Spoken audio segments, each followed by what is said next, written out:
तो हेलो मेरे मित्रों और मित्रानियों, कैसे हैं आप सभी। आई होप कि आप सभी स्वस्थ होंगे, मस्त होंगे और अपने अपने काम में व्यस्त होंगे। मेरी वीडियो बहुत डिले कर करके आ रही है, तो मुझे पता आप सब मेरी वीडियो का इंतज़ार करते हैं। तो मैं कोशिश करूँगी कि रेगुलर भी हो सकूँ और टाइमली आप सबको वीडियो भी मिल सके। सबसे पहले इस वीडियो में मैं कॉन्ग्रेचुलेशन कहना चाहूँगी राज फैमिली को, नई गाड़ी आई है उनके घर। अब मैं बात करूँगी अंशु के बारे में। देखिए, एक तो मेरा मानना ये है कि जब भी लड़ाई हो, मतलब उठापटक की बात नहीं कर रही मैं, ज़ुबानी जंग हो, तो उस वक्त भी हमें इज्जत के साथ बात करनी चाहिए। और थोड़े मतलब कहते हैं ना, जंग में हर चीज़ जायज़ है, ऐसा नहीं होना चाहिए कि मतलब आप कुछ भी बोल जाएं, कुछ भी कर जाएं। फिर तो वही बात हो गई कि इंसान और जानवर में फ़र्क ही क्या है। हम इंसान इसीलिए हैं क्योंकि हमें पता है कि हमें क्या बोलना है, कब बोलना है, कैसे बोलना है, किसके लिए बोलना है, क्यों बोलना है, अपनी हिफाजत कैसे करनी है, दूसरे की इज्जत कैसे करनी है। इसीलिए हम इंसान हैं। हमारे पूरे शरीर में सबसे ऊपर हमारा दिमाग है और हमें इसका इस्तेमाल हमेशा करना चाहिए। तो अपने ब्रेन का इस्तेमाल करके लड़ाई भी लड़नी चाहिए। और अक्सर मैंने देखा है कि मूर्खों की जब लड़ाई होती है ना, तो मूर्ख जो होते हैं वो पर्सनल अटैक करते हैं, है ना।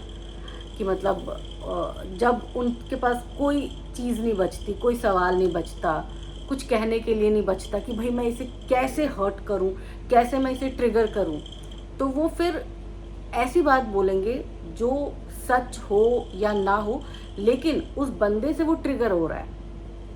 इस तरह के अटैक करेंगे, इस तरह की शब्दों का इस्तेमाल करेंगे, इस तरह के बयानबाजी करेंगे।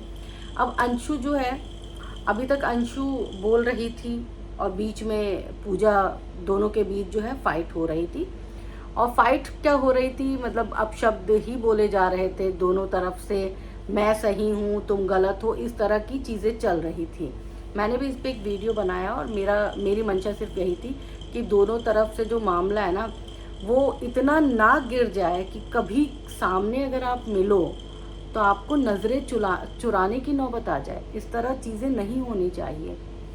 लेकिन खैर, ये लोग बेहतर समझ पाएंगे। मैं जितनी समझ मेरी है, जितना मैंने अपनी फैमिली में देखा है, जितना मैंने आसपास देखा है, मैं उस हिसाब से ही बात करूँगी। तो अंशु का कल रात में वीडियो आया, तो अंशु उस वीडियो में काफ़ी रो रही थी, काफ़ी परेशान थी। उन्होंने सुची पे तो, मतलब पूजा पे तो कोई बात नहीं की, लेकिन उन्होंने एक रिएक्शन चैनल को टारगेट किया। और उनका कहना था कि इस रिएक्शन चैनल वाले की वजह से मेरे घर में, यानी कि मेरे ससुराल में लड़ाई की नौबत आ गई है। तो रिएक्शन चैनल वाली का नाम मैं बता देती हूँ क्योंकि बहुत सारे लोग कंफ्यूज हो जाते हैं। एक्चुअली इन यूट्यूबर्स की प्रॉब्लम ये है कि ये सिर्फ हवाओं में बात करते हैं। अगर आपको आपको किसी ने टारगेट किया है तो आप उसका बाकायदा नाम लें ताकि लोगों को समझने में दिक्कत ना हो। ये है जयश्री, तो रिएक्शन विद जयश्री या कुछ ऐसा ही उनका नाम है। जयश्री के नाम से मैं जानती हूँ उनको। तो भोजपुरी में उन्होंने रिएक्शन दिया, लोगों को उनका रिएक्शन बड़ा पसंद आया क्योंकि कहीं ना कहीं मुझे लग रहा है कि ये वो लोग हैं जो कि राज फैमिली को सपोर्ट करते हैं। मैं ये नहीं बोलती कि राज फैमिली को सपोर्ट करना गलत है, लेकिन राज फैमिली के प्रति अंधभक्त हो जाना गलत है। आपको जिस वक्त लगे कि राज फैमिली गलत कर रही है, उस वक्त उन्हें स्टॉप कर देना चाहिए। या फिर जिस वक्त कोई दूसरा ब्लॉगर आपको लगे कि वो गलत है, तो उस वक्त आप उनको स्टॉप कह सकते हैं। रिएक्शन चैनल का मतलब अंधभक्ति बिल्कुल भी नहीं होनी चाहिए। ये मैं जयश्री के लिए नहीं बोल रही हूँ, तो जयश्री अपने दिल पे बिल्कुल भी ना ले। मैं ये कॉमन बोल रही हूँ। मैंने सिर्फ यहाँ पे जयश्री का नाम लिया क्योंकि अंशु ने जयश्री के बारे में बात की। सबसे पहले जयश्री भोजपुरी में बोलती हुई बहुत अच्छी लगी। दूसरी बात अब करेंगे हम कि जयश्री ने बहुत मतलब मुद्दों की बात तो मैं नहीं करूँगी। जयश्री जो है, जो बोल रही थी, वो पर्सनल अटैक जैसा मुझे लग रहा था। मुझे लग रहा था कि जयश्री, ऐसा लग रहा है जैसे पूजा ने अपनी ज़ुबान जयश्री के मुंह में डाल दी हो।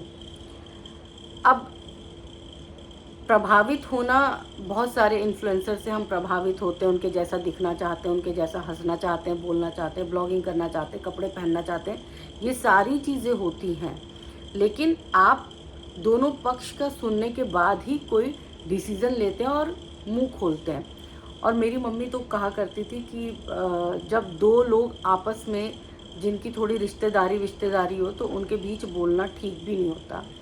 तो पूजा और अंशु के बीच चीज़ें ऐसी हैं जो आज नहीं तो कल सही ज़रूर होंगी, और ये आप सब देख लीजिएगा और मुझे ज़रूर बताइएगा कि आपने सही बोला था।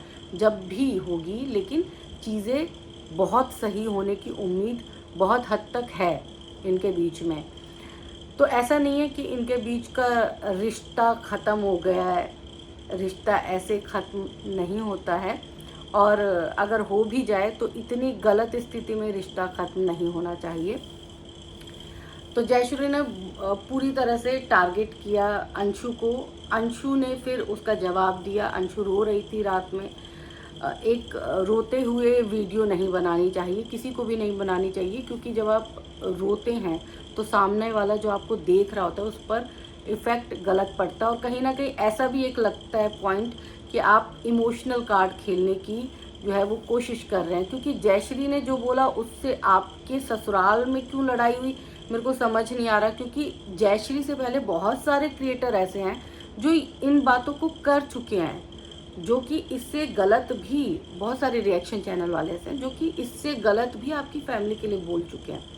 तो मुझे नहीं लगता कि आपको इस बात पे प्रभावित होने की ज़रूरत थी, आपको रोने धोने की ज़रूरत थी, क्योंकि जयश्री ने वही बात बोली जो पूजा बोल चुकी है, जो बहुत सारे रिएक्शन चैनल वाले बोल चुके हैं, जो बहुत सारे लोग आपको बोल चुके हैं। तो आपको किस बात का बुरा लगा मुझे समझ में नहीं आया। और दूसरी बात, आपका मैटर है, तो जैसे कि मैं हर बार यही बोलती हूँ कि अगर पूजा और आपके बीच लड़ाई है तो आपकी ननद को बोलने का कोई हक नहीं है, आपके नंदोई को बोलने का कोई हक नहीं है, आपकी सास को बीच में लाने का कोई मतलब नहीं बनता है, आपके पति को बीच में लाने का कोई मतलब नहीं बनता। आप सोशल मीडिया पर हैं, आपके बारे में बात की जा सकती है, लेकिन आपके दिवंगत माता पिता के बारे में बात नहीं की जा सकती। और एक चीज़ और मैं यहाँ पे पॉइंट रखना चाहूँगी कि जब आप किसी पर एक बार किसी की मदद करते हैं, मैं एहसान भी नहीं बोलूँगी, आप किसी की जब मदद करते हैं तो आप सामने से आके आपने मदद कर दी और उसके बाद आपने चर्चाएं आम कर दी।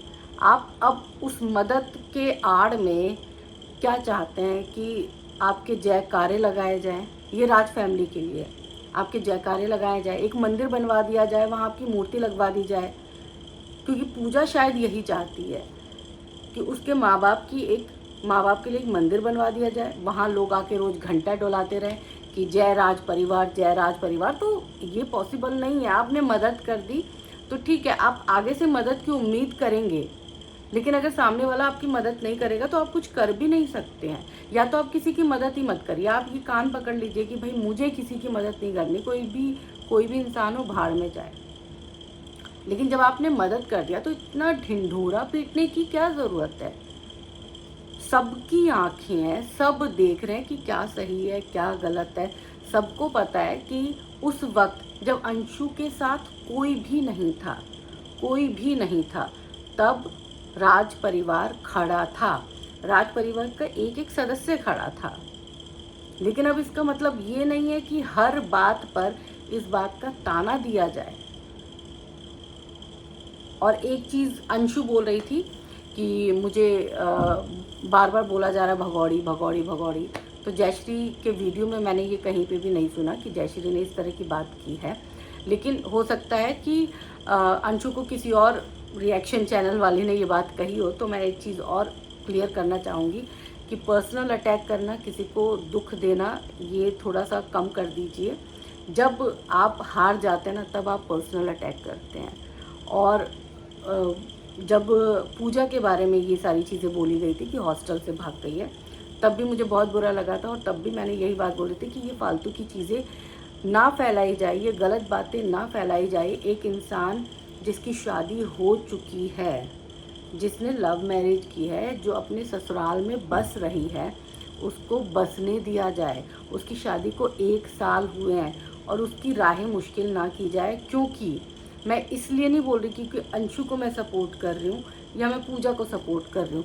मैं सिर्फ इसलिए बोल रही हूँ क्योंकि पूजा की लड़ाई लड़ने के लिए उसका भाई है, उसका बाप है, उसकी माँ है, उसका पति है, सब है। लेकिन अंशु की लड़ाई लड़ने के लिए उसका भाई नहीं है, उसका बाप नहीं है, उसकी माँ नहीं है। तो आप सबको एक बात अपने जहन में ये रखनी ही पड़ेगी कि अंशु चाहे कितना भी स्ट्रॉन्ग दिखने की कोशिश करे, लेकिन अंशु के पीछे बैकअप नहीं है। आज अगर मैं कुछ करूं तो मेरे पीछे बैकअप है, मेरे पेरेंट्स हैं, मेरे माँ बाप हैं, मेरा भाई है, भाभी है, मेरा पूरा ख़ानदान है जो मेरे लिए लड़ने आ जाएगा। लेकिन उस लड़की के पीछे कोई नहीं है। वो इसलिए कल इतना रोई क्योंकि वो इनसिक्योर फील करती है। आप सब जब भी उसके लिए या उसके ससुराल वालों के लिए गालियाँ देते हैं या अपशब्द कहते हैं या एहसान फरामोश कहते हैं या भगौड़ी कहते हैं या फिर ये कहते हैं कि इसने गलत किया या गलत शब्दों का उसके लिए इस्तेमाल किया जाता है, मोटा मोटी शब्दों में कह दूँ तो वो इनसिक्योर फील करती है। उसको लगता है कि उसके ससुराल वाले उस पर हावी हो जाएंगे और अक्सर ये चीज़ होती है। अक्सर ये चीज़ देखी गई है कि जब बाहर वाले किसी की बहू के बारे में कुछ बोल दें तो उस पर बहुत जल्दी ससुराल वाले हावी होने की कोशिश करते हैं। अब हर बात में क्या ताना मिलता होगा ना, तुझे तो वो भी ऐसा ही बोल रही थी, तुझे तो जिसने तेरा कन्यादान किया उसने भी तेरे बारे में यही बात कर दी। तो आप समझने की कोशिश करिए कि उसके लिए मुसीबत खड़ी मत करिए।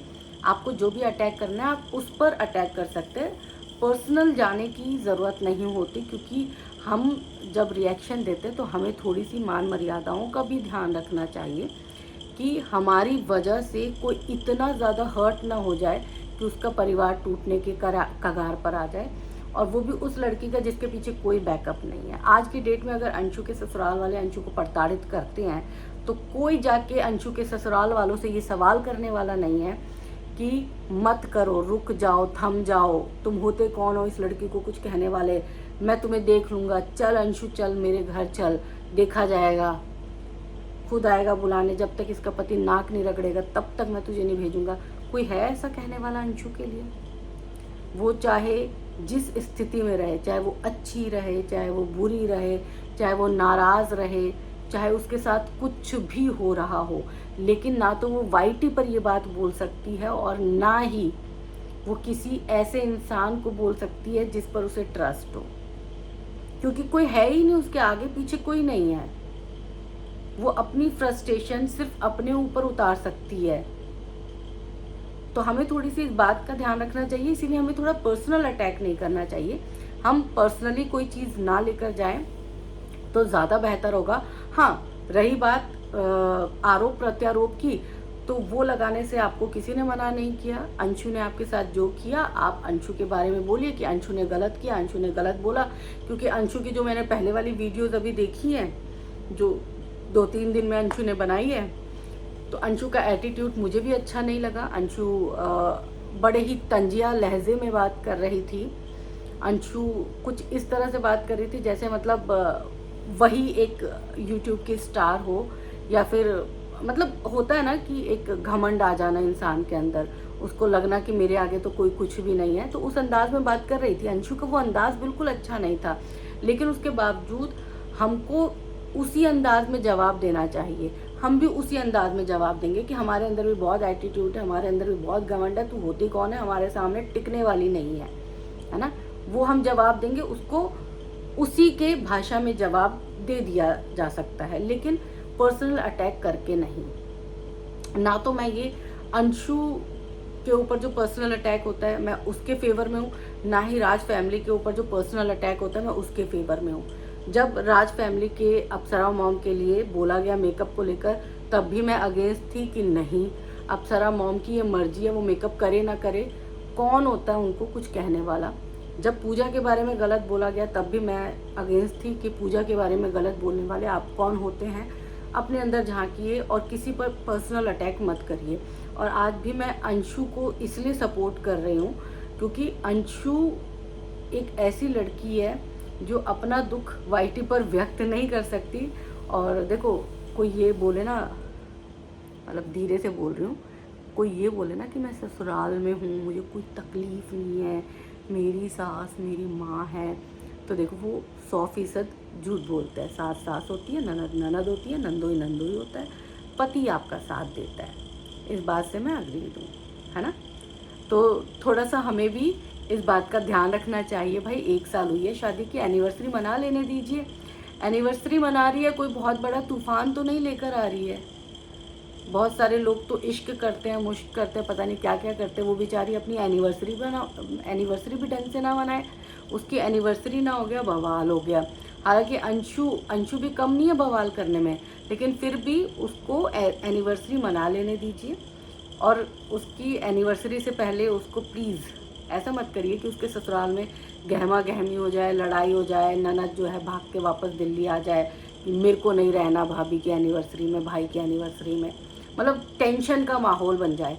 ऐसा कुछ भी मत बोलिए। आपको जो पर्सनल अटैक करना है वो आप कर सकते हो अंशु पे, लेकिन माफ़ कीजिएगा, पर्सनल अटैक नहीं। जो भी आपको बोलना है, जो जिस भाषा में अंशु बात करते हो उसी भाषा में, जैसे पूजा ने जवाब दिया, मैं पूजा को थोड़ा सा अप्रिशिएट भी करूँगी यहाँ पे, क्योंकि पूजा ने जो वीडियो में जवाब दिया तो पूजा ने पर्सनल लेकर नहीं गई।